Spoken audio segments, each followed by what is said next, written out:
सीमा और सचिन की प्रेम कहानी ने पूरी दुनिया में मचाया हाहाकार। देखने वाले भी हैरान और सुनने वाले भी हैरान। पाकिस्तान छोड़ हिंदुस्तान अपने प्यार के लिए कैसे सरहद पार आ गई सीमा हैदर अली खान।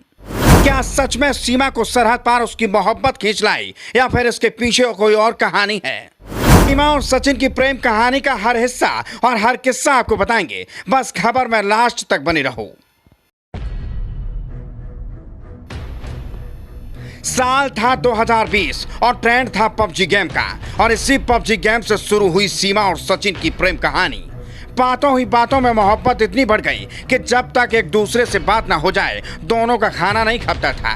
मानो दोनों दो जिस्म एक जान हो गए हों। फोन पर हर रोज कई घंटों प्यार भरी बातों के बाद दोनों ने एक दिन एक दूसरे से मिलने का प्लान बनाया और पहली बार सीमा सचिन से मिलने पाकिस्तान से नेपाल चली आई।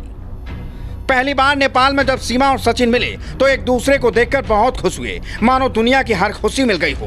दोनों को यकीन नहीं हो रहा था कि असल में एक दूसरे के सामने है। दोनों को इतनी खुशी हुई कि एक दूसरे से अलग होने का मन ही नहीं कर रहा था।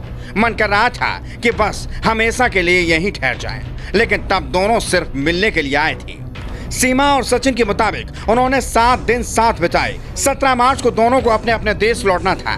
वापस लौटने की तारीख जैसे जैसे नजदीक आ रही थी उतना ही बुरा लग रहा था दोनों को। उस समय नहीं पता था कि दोबारा मिल पाएंगे या नहीं। 15 और 16 मार्च को दोनों पूरे दिन बस रोते ही रहे, क्योंकि वह एक दूसरे से बिल्कुल भी दूर नहीं जाना चाहते थे, लेकिन मजबूरी थी, इसलिए एक दूसरे को समझाया। इतना ही नहीं, दोनों ने बताया कि 2 दिन कैमरा कमरे में ही रिकॉर्डिंग पर लगा दिया। 10-10 घंटे के वीडियो बनाए, वो इसलिए अगर दोबारा नहीं मिल सके तो उन्हें वीडियो देखकर ही एक दूसरे को याद कर लेंगे। सीमा ने बताया जब वतन वापसी हुई तो वहां वो रोज इन वीडियो को देखती और सचिन को याद करती रहती। जब दोनों से जुदाई नहीं सही गई तो एक रोज सीमा ने पाकिस्तान छोड़ हमेशा के लिए भारत आने का फैसला कर लिया। सीमा ने बताया कि उसके पास 8 लाख रुपए थे, जिसमें से 3 लाख रुपए नेपाल ट्रिप में खत्म हो गए। फिर जब उसने तय किया कि उसे अब बच्चों के साथ भारत आना है तो उस समय 12 लाख रुपए की टिकट बुक हो रही थी। इतना पैसा उसके पास नहीं था। उसने अपनी समस्या सचिन को बताई। सचिन ने अपने लाला, जहां सचिन काम करता था, बात की, उनसे रुपए उधार मांगे तो लाला ने यह कहकर मना कर दिया कि सचिन तू ऐसे ही किसी की बातों में मत आ, हो सकता है वह महिला फ्रॉड हो।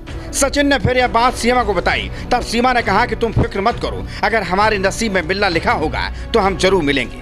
सीमा ने बताया कि फिर बाद में फ्लाइट के टिकट सस्ते हो गए और उसने सबसे सस्ती वाली सीट बुक कराई ताकि वो बच्चों के साथ भारत आ सके। फिर वह शारजाह से नेपाल पहुंची। नेपाल से फिर 15,000 रुपए की टिकट करके प्राइवेट गाड़ी से वह भारत पहुंची। सीमा ने बताया कि जैसे ही उसने भारत में एंट्री की तो एक खुशी से झूम उठी, कानों में हेडफोन लगाए और गाना सुनने लगी। फिर यूपी में यमुना एक्सप्रेसवे पर सचिन ने उसे रिसीव किया और दोनों ग्रेटर नोएडा के रबुपुरा इलाके में पहुंचे, जहां सचिन ने दोस्त की मदद से किराए का मकान लिया और वहीं सीमा और उसके बच्चों के साथ रहने लगा। सचिन ने बताया कि सीमा को उसके बच्चों के साथ ही अपनाना चाहता था। वह नहीं चाहता था कि उसके बच्चे बिन मां के रहें, इसलिए पहले से ही तय था कि सीमा अगर भारत आएगी तो उसके बच्चे भी साथ में आएंगे।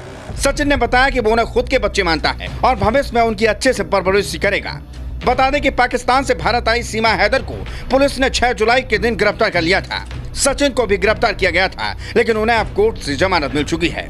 सीमा ने बताया कि उन्होंने नेपाल के मंदिर में हिंदू रीति रिवाज के साथ शादी की, फिर भी अब वो यहाँ सचिन के साथ कोर्ट मैरिज करेगी। उसने यूपी के सीएम योगी आदित्यनाथ से गुहार लगाई है कि उसे पाकिस्तान वापस न भेजा जाए, क्योंकि अगर वो पाकिस्तान गई तो वहां उसकी जान ले ली जाएगी। अब वह हमेशा के लिए सचिन के साथ रहना चाहती है और भारत में ही मरना पसंद करेगी। बहरहाल देखना यह होगा कि आगे इस मामले में क्या होता है। क्या भारत सरकार उसे वापस पाकिस्तान भेजेगी या यहीं भारत में रहने की इजाजत देगी? पर उससे भी बड़ा सवाल यह है कि कहीं सीमा अगर पाकिस्तानी जासूस निकली तो फिर क्या होगा? ब्यूरो रिपोर्ट, YES की न्यूज।